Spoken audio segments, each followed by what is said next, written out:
우리는 가족을 생각할 때 사랑과 책임을 먼저 떠올립니다. 부모는 자녀를 위해 살았고 자녀는 부모를 모시는 것이 당연하다고 배워왔습니다. 그래서 많은 사람들은 가족 갈등도 결국 돈 때문이라고 쉽게 생각합니다. 하지만 실제로는 조금 다릅니다. 가족이 무너지는 지점은 돈이 사라지는 순간보다 균형이 사라지는 순간에 더 가깝습니다. 주택연금 문제도 마찬가지입니다. 집을 써서 부모의 노후를 지키는 건 분명 자연스러운 선택입니다. 그런데도 왜 갈등이 생길까요? 답은 재산이 아니라 기대의 구조가 바뀌기 때문입니다. 한국 가족은 오랫동안 눈에 보이지 않는 교환 속에서 버텨왔습니다. 부모는 평생 자산을 모으고 자녀는 시간이 지나면 부모를 돌보는 역할을 맡았습니다. 이건 계약서는 없지만 서로가 당연하게 여긴 하나의 질서였습니다. 부모는 집과 재산을 남기고 자녀는 돌봄과 시간을 냈습니다. 그래서 가족 안에서는 희생이 있어도 버틸 수 있었습니다.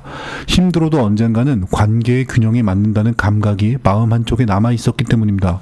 이 구조가 있었기에 가족은 서로에게 빚진 관계가 아니라 서로를 지탱하는 관계가 됐습니다. 그런데 지금은 상황이 달라졌습니다. 부모 세대는 더 오래 살고 노후에 필요한 돈은 커졌습니다. 집은 있지만 현금은 부족하고 병원비와 생활비는 계속 나갑니다. 이때 주택연금은 아주 현실적인 대안이 됩니다. 집을 팔지 않고도 생활비를 마련할 수 있으니 부모 입장에서는 합리적인 선택이 됩니다. 여기까지는 틀린 말이 없습니다. 내가 번 집으로 내 노후를 사는 것 그 자체는 정당합니다. 문제는 그 선택이 부모 개인의 결정에서 끝나지 않고 가족 전체의 구조를 함께 바꾼다는 데 있습니다.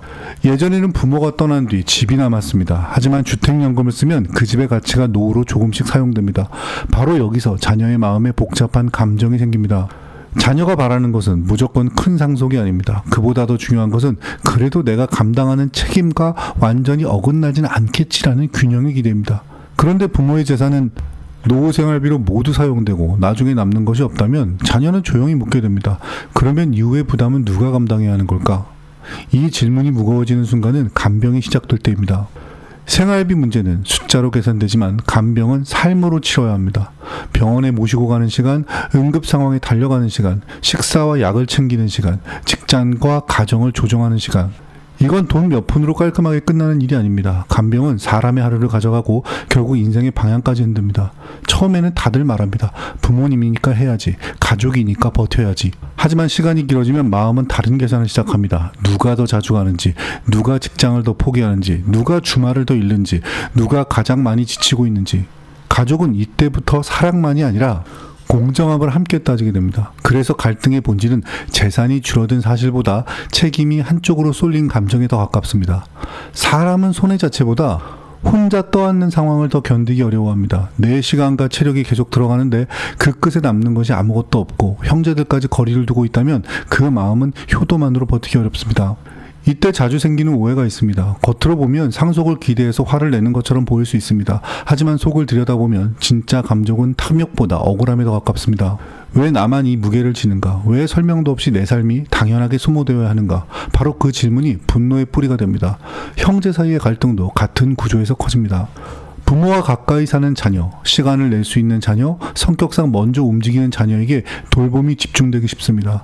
다른 형제는 미안한 마음이 있어도 현실의 무게를 똑같이 느끼지 못하는 경우가 많습니다. 그러면 한쪽은 희생했다고 느끼고 다른 쪽은 나름 도왔다고 생각합니다. 이 인식의 차이가 가족을 갈라놓습니다. 결국 가족이 흔들리는 이유는 주택연금 그 자체가 나빠서가 아닙니다. 문제는 부모의 노후 설계와 자녀의 돌봄 부담이 같이 설계되지 않았다는 데 있습니다. 돈은 부모가 쓰고 시간은 자녀가 쓰고 그 기준을 미리 나누지 않으면 나중에는 감정으로 치르게 됩니다. 그리고 감정으로 치른 대가는 생각보다 오래 남습니다. 그래서 이 문제의 결론은 의외로 단순합니다. 부모의 노후는 존중되어야 합니다. 동시에 자녀의 삶도 존중되어야 합니다. 한쪽의 권리만 말하면 가족은 버티지 못합니다. 중요한 것은 얼마를 남기느냐가 아니라 어떻게 부담을 나눌 것인가를 미리 정하는 것입니다. 주택연금을 쓸 수 있습니다. 쓰면 안 된다는 말이 아닙니다. 다만 그 선택을 할 때는 반드시 함께 물어야 됩니다.